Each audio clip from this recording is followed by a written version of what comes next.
আসসালামু আলাইকুম। প্রিয় এইচএসসি বন্ধুরা, তোমরা সকলে জানো যে আমি তোমাদের মাঝে একটা প্রোগ্রাম নিয়ে এসেছি বা একটা প্যাকেজ নিয়ে এসেছি। সেটা হচ্ছে টার্গেট 80+ প্যাকেজ। তো এটা এইচএসসি 2026 এবং এইচএসসি 2027 একই সাথে উভয় ব্যাচের পরীক্ষার্থীদের জন্য খুবই গুরুত্বপূর্ণ একটি প্যাকেজ।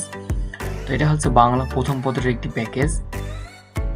এই প্যাকেজটির অংশ হিসাবে আমার কিছু গুরুত্বপূর্ণ পিডিএফ রয়েছে, যেমন দাগানো বইয়ের পিডিএফ, তারপর সৃজনশীল প্রশ্নের পিডিএফ, তারপর সাজেশনমূলক ভিডিও, অধ্যায় ভিত্তিক বা গল্প উপন্যাস ভিত্তিক দাগানো লাইন। তো এই অংশগুলো তোমরা পেয়ে যাচ্ছ মাত্র 50 টাকায়। তো এই যে প্যাকেজ 80+ প্যাকেজ, এই প্যাকেজের অংশ হিসেবে আজকে আমি একটা সিরাজউদ্দৌলা নাটকের সৃজনশীল প্রশ্ন এটা একটু দেখাচ্ছি যে আমি এই প্যাকেজে কি আসলে করছি। তো আমি এখানে বিগত সালের বোর্ড প্রশ্নগুলো এখানে রিসার্চ করেছি, প্রায় 10 বছরের প্রশ্ন। 10 বছরের প্রশ্ন রিসার্চ করে দেখেছি যে সকল বোর্ডে কোন কোন প্রশ্ন এসেছে এবং ঘুরে ফিরে কোন প্রশ্নগুলোই আসে, বারবার কোন প্রশ্নগুলো আসে। তো সেই হিসাবে ওই প্রশ্নগুলোকে আমি নোট করেছি। নোট করার পর সেই প্রশ্নগুলো এখানে তুলে ধরেছি। এই যে এখানে হচ্ছে আমি মোট 10টা প্রশ্ন দিয়েছি। তাহলে সিরাজউদ্দৌলা নাটক থেকে মোট 10টা টাইপের প্রশ্ন হতে পারে। দেখো আমি যদি একটু দেখি, তাহলে এখানে হচ্ছে যে উদ্দীপকের কোন চরিত্রের সাথে ঘসেটি বেগমের চরিত্রের মিল রয়েছে। তাহলে এখানে সিরাজউদ্দৌলা নাটক থেকে ঘসেটি বেগম যে চরিত্র, সেই চরিত্র কিন্তু এসেছে। আর এটা হচ্ছে সৃজনশীল প্রশ্নের গ এবং ঘ নাম্বারে এই প্রশ্নগুলো সাধারণত এসে থাকে। তো আমি এখানে এভাবে হচ্ছে যে প্রশ্নগুলো বিগত সালে বোর্ড প্রশ্নে এসেছে সেগুলো রিসার্চ করে আমি এখানে প্রায় 10টা প্রশ্ন তুলে ধরেছি, এবং সামনের পরীক্ষাতে বা ভবিষ্যতে তোমরা আর যত পরীক্ষা দিবে এই 10টা প্রশ্নের বাইরে অন্য কোনো প্রশ্ন থাকবে না আশা করছি। তাহলে তোমরা যদি এই প্রশ্নগুলো একটু পড়ো তাহলে কিন্তু অবশ্যই সৃজনশীল প্রশ্নে 10-এ 10 পাবে। তো আমি এই প্রশ্নগুলো রিসার্চ করে এখানে উপস্থাপন করার পাশাপাশি তুমি যাতে খুব সহজে এটার অ্যান্সার করতে পারো এজন্য আমি পিডিএফে এর উত্তরও দিয়েছি।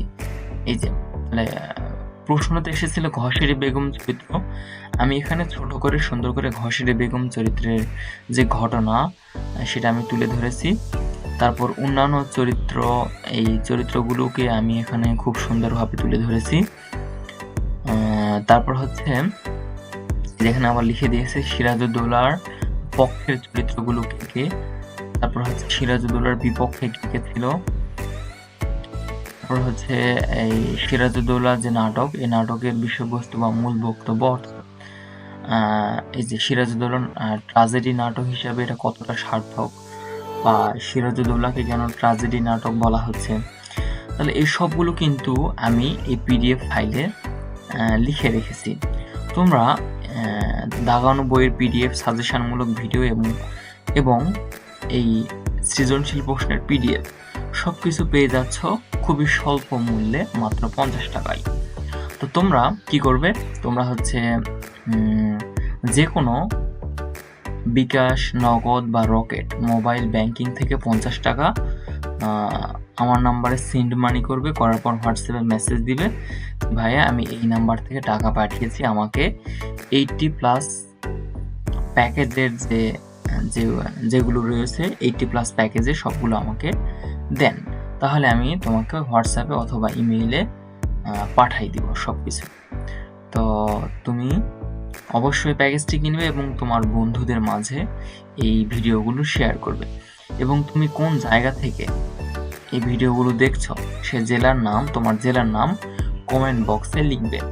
তাহলে আমি বুঝতে পারবো যে আমার এই ক্লাসগুলো কারা কারা দেখছে, কোন কোন জেলার স্টুডেন্ট বেশি দেখছে। তো সবাইকে অসংখ্য ধন্যবাদ। আসসালামু আলাইকুম।